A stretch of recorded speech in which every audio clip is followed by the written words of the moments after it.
नमस्कार।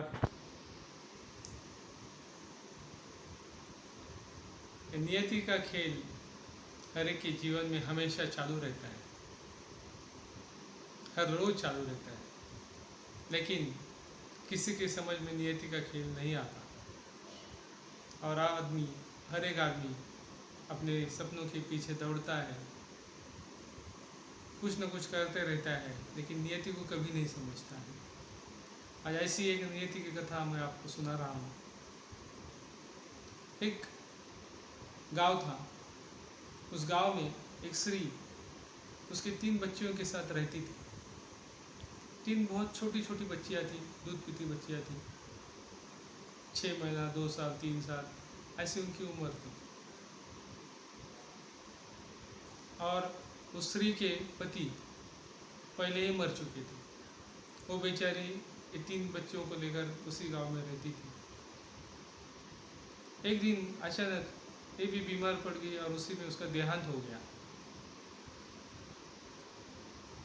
तो उसको लेने के लिए मृत्युलोक का एक दूत आया। दूत जब आया, जब उसने देखा तो 3 छोटी छोटी बच्चियां वो जोर जोर से रो रही थी। वो देखकर उसके मन में दया भाव पैदा हो गया। वो सोचने लगा कि मेरे प्रधान ने, मेरे भगवान ने इसको ऐसी क्यों सजा दी। ये बच्चियां अभी क्या करेगी बेचारी, इनका क्या होगा, इनको कौन संभालेगा। और उसके मन में एक दया भाव सा उत्पन्न हो गया और वो वापस उनको न उस स्त्री को ना लेते हुए वापस मृत्युलोक में चला गया। वहाँ जाने के बाद उसके प्रधान को बोलने लगा कि उस स्त्री के ऊपर आप बहुत अन्याय कर रहे हैं। उसकी 3 छोटी छोटी बच्चियाँ हैं, उनको संभालने के लिए कोई है नहीं। उसका मर्द पहले ही मर चुका है। वो बच्चियाँ क्या करेगी, उनको कौन खाने को देगा। तो मुझे तो लगता है उनके ऊपर बहुत बड़ा, वो बच्चियों के ऊपर भी बहुत बड़ा अन्याय हो गया है, इसलिए मैं उस स्त्री को नहीं लाया। तो प्रधान बड़े गुस्से में आए। बोले अभी तुझे इतना भी ज़्यादा समझ में आने लगा है, तू इतना होशियार हो गया, इतना ज़्यादा शाना हो गया कि तू खुद के डिसीजन ले रहा है किसको लाना किसको ना लाना। तूने एक बहुत बड़ी गलती कर दी और इस गलती के लिए तुझे दंड मिलेगा। तो अभी प्रधान जी के सामने तो कुछ बोल नहीं सकता था। प्रधान जी बोले, देख अभी वापस तुझे पृथ्वी पर जाना होगा और तेरी इस मूर्खता पे 3 बार तुझे हंसना पड़ेगा, तब तेरा दंड पूरा हो जाएगा। तब तक तुझे वहीं पे रहना है। और फिर उसे पृथ्वी पर फेंक दिए। वो बेचारा एक रास्ते के साइड में गिर गया। उसी रास्ते से एक चमार जा रहा था। तो चमार की पत्नी ने उसकी बेटी के लिए कुछ कपड़े कंबल लेने के लिए उसको बाज़ार में भेजा था, क्योंकि आगे बारिश का सीज़न आने वाला था। तो पत्नी ने बोला था, जाओ कुछ अच्छे कपड़े और कंबल अपनी बेटी के लिए लेके आओ। इसलिए वो चमार उस रास्ते से गुजर रहा था। तब उसी की नज़र इस दूत के ऊपर पड़ी। देखा तो एक आदमी जिसके शरीर पे कुछ कपड़ा नहीं और अकेला पड़ा हुआ है। तो जाके उस दूत की चमार ने पूछताछ की, अभी पृथ्वी पर कौन कपड़े पहन के आता है। इसलिए उसके मन में आया कि इसकी मदद करनी चाहिए। तो चमार उसको बोला, तो रुक, मैं थोड़ी देर में तेरे लिए कपड़ा और कंबल लेके आता हूँ। तो चमार आगे गया, बाज़ार में गया, उसने कपड़े खरीदे, कंबल खरीदा और वापस उस दूत के पास आकर पहुँचा। उसको कपड़े पहनने के लिए दिए और उसको बोला, अभी मैं तुझे मेरे घर पे लेकर जा रहा हूँ, क्योंकि उसने पहले बताया था दूत ने कि मेरा इस दुनिया में कोई नहीं है, ना तो मेरा कोई घर बार है।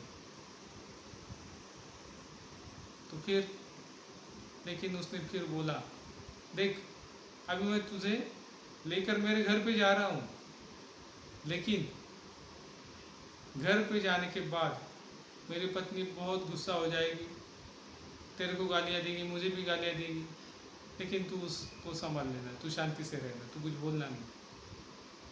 क्योंकि वो बराबर है, उसने तो बेटी के लिए कपड़े मंगवाए थे, बेटी के लिए कंबल मंगवाया था, लेकिन तुझे देखकर मुझे लगे कि तेरी मदद करनी चाहिए, इसलिए मैंने तुझे दिया है, तुझे कपड़े दिए हैं, तेरे लिए कंबल दिया है, तो तू एकदम चुप रहेगा, तू कुछ बोलेगा नहीं। दूध बोला ठीक है।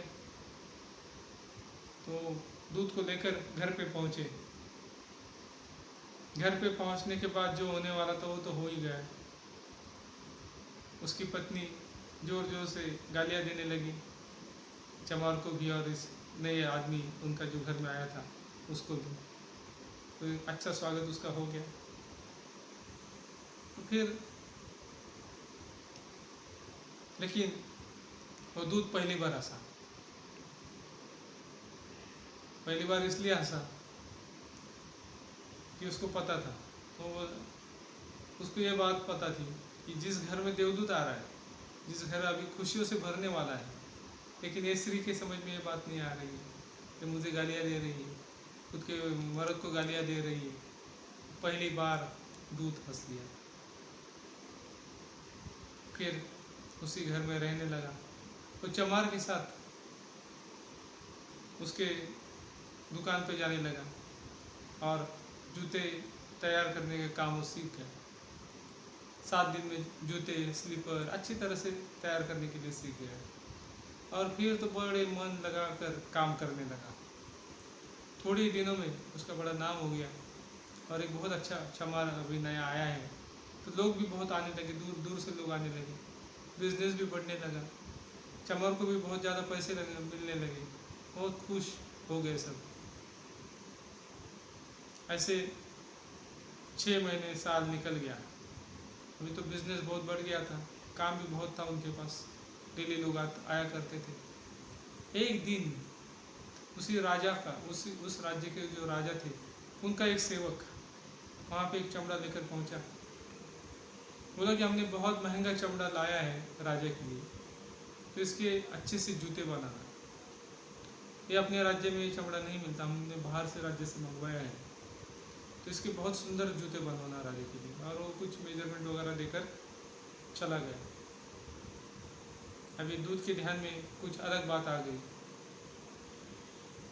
चमार ने भी उसको बोला कि देखा, कुछ गलती ना करना, अगर कुछ गलती करेगा तो हमें दंड मिलेगा, क्योंकि राजा का काम है, किसी दूसरे आदमी का काम नहीं है। तो दूध बोला ठीक है, मैं अच्छे से जूते बना दूंगा। लेकिन जब चमड़ा हाथ में लिया तो उसने उस चमड़े के स्लीपर बना दिए, क्योंकि उसको 6th सेंस से उसको पता चला था कि ये राजा भी मरने वाला है। और उस राज्य में जब कोई मर जाता था तो वो जूते नहीं पहनाते थे, वो स्लीपर पहनते थे। उसने स्लीपर बना दिया। कुछ समय के बाद चमार वहाँ पर पहुँच गया।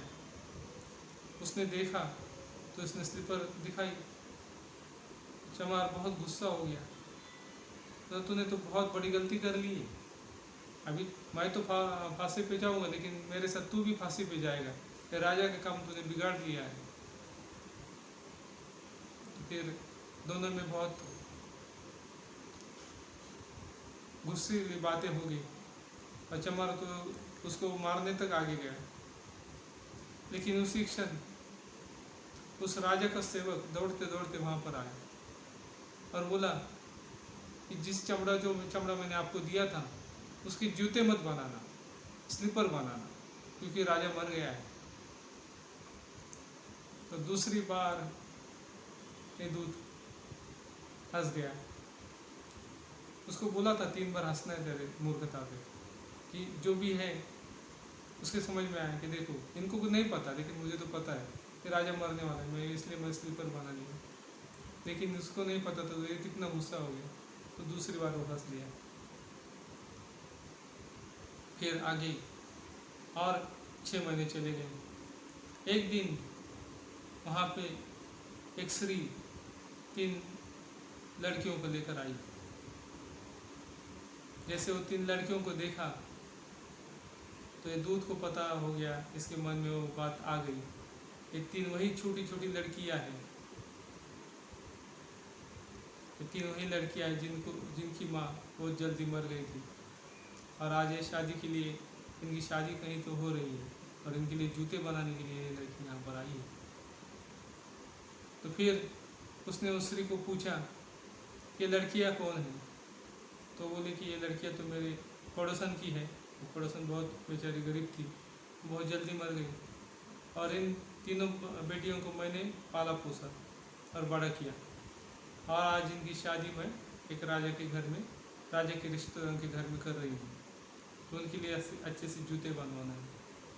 फिर तीसरी बार फिर दूत हंसा, उसकी जो मूर्खता उसने की थी उसके ध्यान में आ गया कि अरे संभालने वाला तो कोई और होता है, पालने पोसने वाला कोई और होता है, जन्मदाता कोई और होता है, ये दुनिया तो ऐसी चलती है, लेकिन मेरे ध्यान में ये बात नहीं आई।